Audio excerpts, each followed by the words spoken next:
I'm Amy, this is the Opinionated Woman, and welcome to my April reading wrap-up. This is the last month that I'm going to be going a little bit off the cuff, because usually I get my book journal here, and my book, and I just sort of try and remember what's going on, but I found myself making little random notes this month, so I just got gifted this adorable little notebook, so for the rest of my reads as we go on, I'm going to actually write some notes like a professional.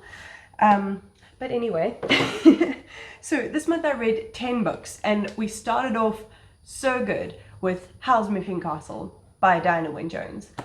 I mean, like, I didn't even realize, I didn't know this movie was a thing until a friend introduced me to it and we watched it together, and I was like, this is so, like, if you've watched the Studio Ghibli version of Howl's Moving Castle, oh my god, it's beautiful. Like, oh, it's absolute perfection. So when I found out there was a book, I was like, amazing. I had no idea that the book, first of all, wasn't Japanese, but it was actually Welsh. But I mean, obviously Diana Wynne-Jones, it's like the most Welsh name ever. But I wrote a little note about it. I said the Welsh is so different to the Japanese interpretation, but with the same essence. And that's totally true. So we're following this girl called Sophie, who gets, cat's eating flies. Sophie gets enchanted by the Witch of the Waste.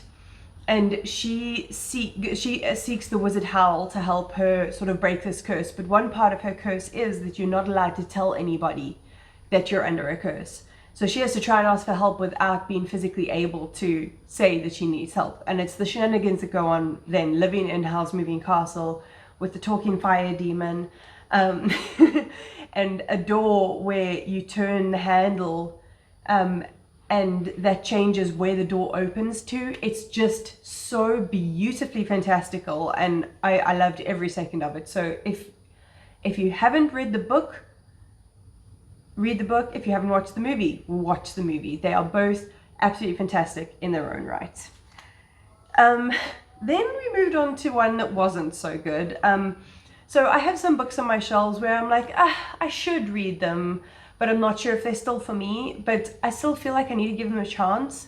So that's where The Boelyn Inheritance by Philipa Gregory comes in. So when I was like a more YA reader, like my mid to late teens, I read a lot of Philipa Gregory. I was very interested. It was when the series of the Tudors came out, and I read so many Philipa Gregorys, but once you read one Philipa Gregory, you've basically read most of them. And I mean, it's not totally her fault, because that is just kind of how royalty works, but you know, she is doing a fictionalized version of it. So this follows Anne of Cleves and Catherine Howard, so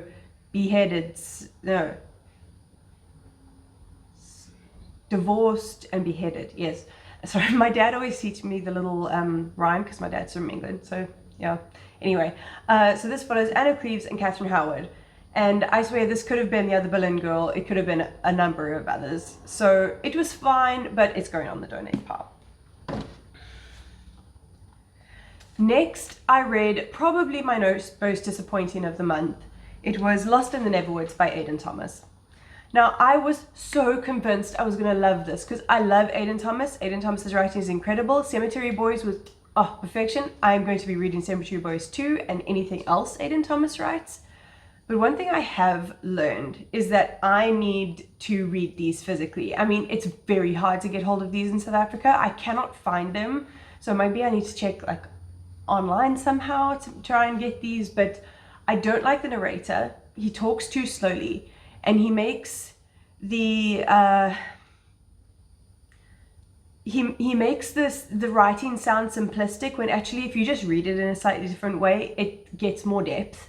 So like that kind of annoyed me. So I think I do need to read it. I had to like speed it up on audio, and I was going to do a whole reading vlog for it, because it's basically a dark Peter Pan retelling, right? Around these kids that are going missing, and Peter Pan and Wendy in a more contemporary setting. So all I can really tell you, but there is a mystery around all these children going missing. So I was going to do a reading vlog for it, and the more and more I read about it, I was like, read of the book, I was like, this book is not written for me. Wendy is said to be 18, but she reads more like 14, 15, and that's a significant amount of maturing, you know. And the story ended up being quite convoluted and quite melodramatic, which I think would have read better as a younger YA than opposed to an older YA being like 18 on the cusp of being an adult, you know. So I was really disappointed by it. I ended up really like skimming the last part with my ears, like just to try and get through it, because it really was not, it wasn't for me. But I didn't feel like I could do like carry on with the vlog, because it's not as if this book wasn't written for me. That's the thing. I am 31. It doesn't mean that I can't enjoy YA, but some YA is a little bit more easy for someone older to read than when it's a bit more on the melodramatic side, which is how I felt about this. So yeah, it's unfortunate, but I will definitely carry on reading Aidan Thomas because he's incredible. But so I thought Lost in the Neverwoods was going to be worst of the month, until I decided, I feel like a thriller. And then I picked up The Wives by Tarryn Fisher.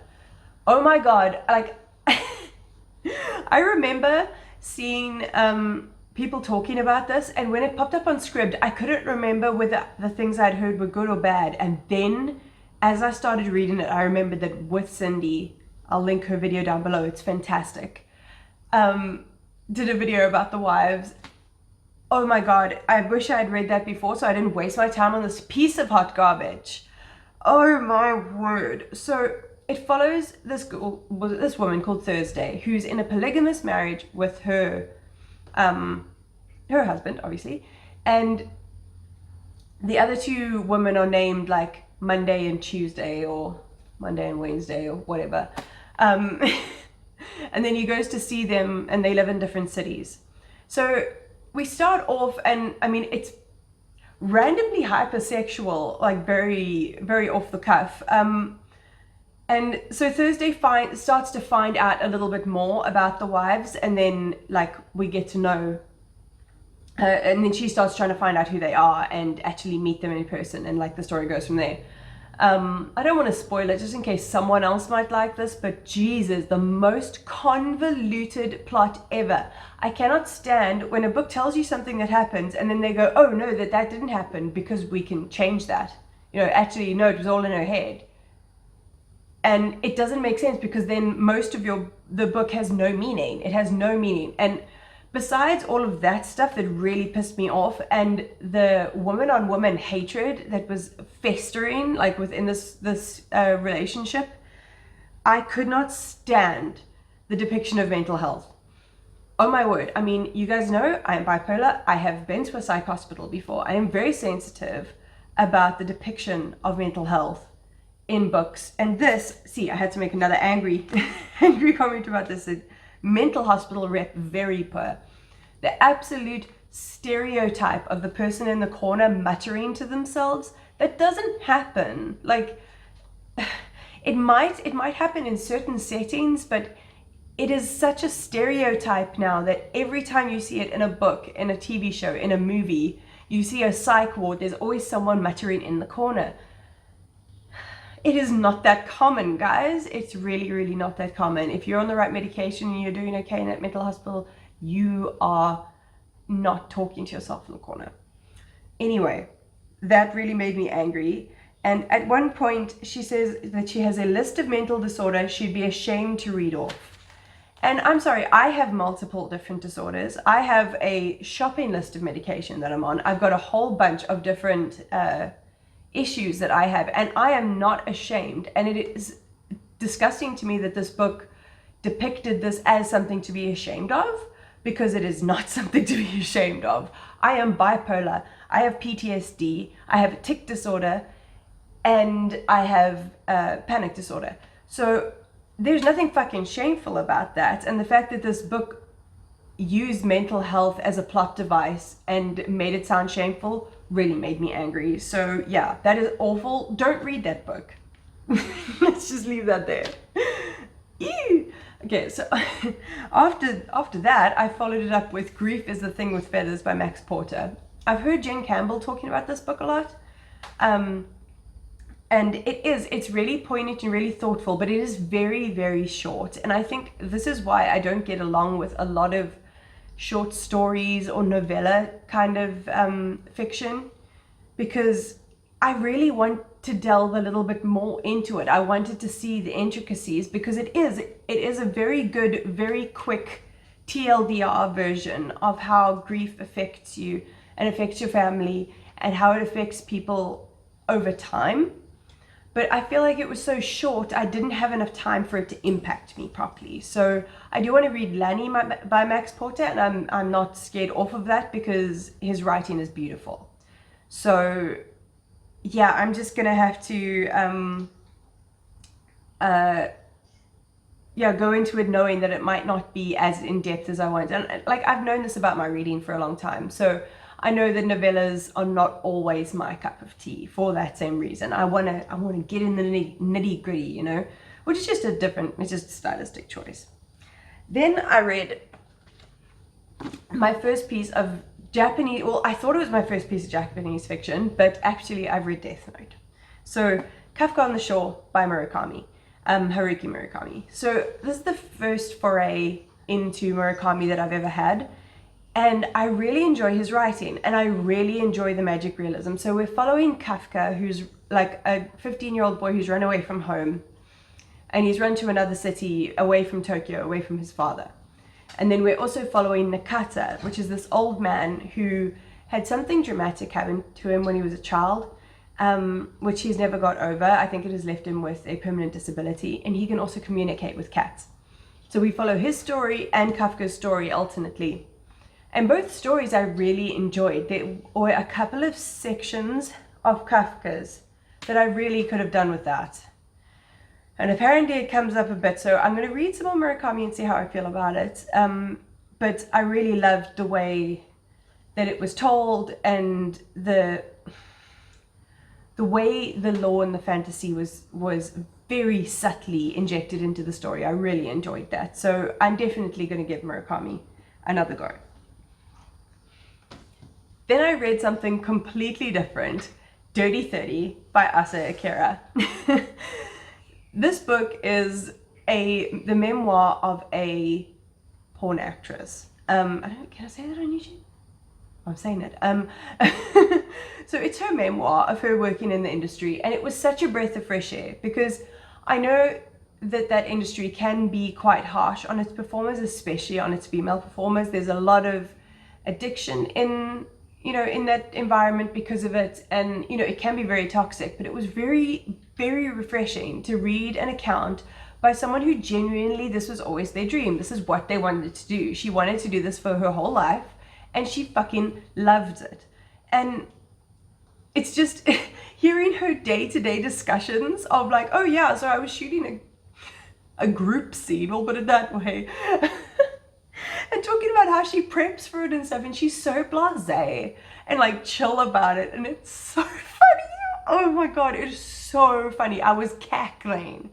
So if you want to open your mind to sex work being real work, and just try normalizing things like this, give that book a go. It is just a breath of fresh air and absolutely hilarious. She has such a way with words because she is a writer, so she did write it herself, and it's so good. Okay, then the next book that I read was a completely different vibe. They Both Die at the End by Adam Silvera. This is a dystopian YA darling, and I'd never tried Adam Silvera before. So I was like, okay, let's go into this one. So this follows Rufus and Mateo on their end day. So in this like alternate reality, like this alternate version of Earth, there is a thing called Deathcast. So Deathcast will phone you on the day that you're going to die, and they say, okay, I'm so sorry, you're going to die in the next 24 hours. So you could die within the next minute, you could die like right at the last second, but you're going to die. So there's a bunch of companies based around death. Their services are particularly tailored for death. So there's a social network called Last Friends that you can go on and meet up with people if you don't have someone to spend your end day with. And these two boys, Mateo and Rufus, find each other on Last Friends, and they go through their end day together. And it's such a beautiful queer love story, but it's also so deeply about friendship and appreciating what you have when you have it, and not being scared to live life not knowing what's going to come, rather than always waiting for that metaphorical call from Deathcast.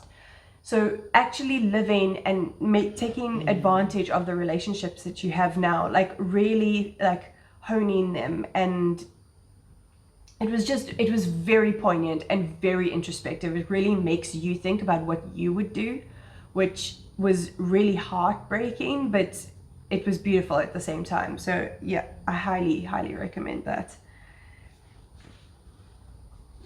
Oh, penultimately, I read The Girl Who Takes an Eye for an Eye by David Lagercrantz, translated by George Golding. So this is the fifth installment in the Millennium Trilogy, which started with The Girl with the Dragon Tattoo. So Stieg Larsson, the original author, died before any of those books were published. So then David Lagercrantz is carrying it on.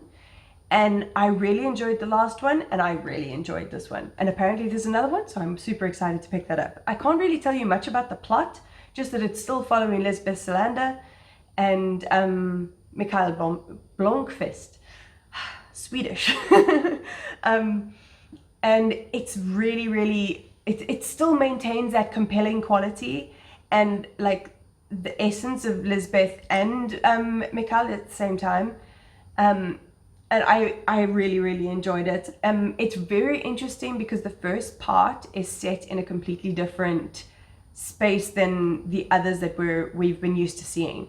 So yeah, it gives it a really different feel, but it's very interesting. It works out very well. I can't tell you anything about it because it's a fifth in a series, but yeah, I'm excited to pick up the next one. And then lastly, just ending on it's Shadow in the North by Philip Pullman. This is just a mystery story, basically. It's a Sherlockian Victorian mystery about this company that seems a little dodgy, that our main character Sally Lockhart is trying to find out about. And then it's also about her two friends that are trying to protect this magician because he's being chased after for some kind of reason. And then we unwind a whole bunch of mysteries from there. It was just fine. There's not really much I can say about it. It didn't really leave that much of an impression on me. Apparently this is a part of a whole series. I had no idea. It even got made into a movie or a show. I can't remember which one, with Billy Piper. I had no idea. But yeah, it was just fine. So with that is all the books that I read in April. What did you read in April? And did you read any of these books at any point? What did you think? Let me know down below.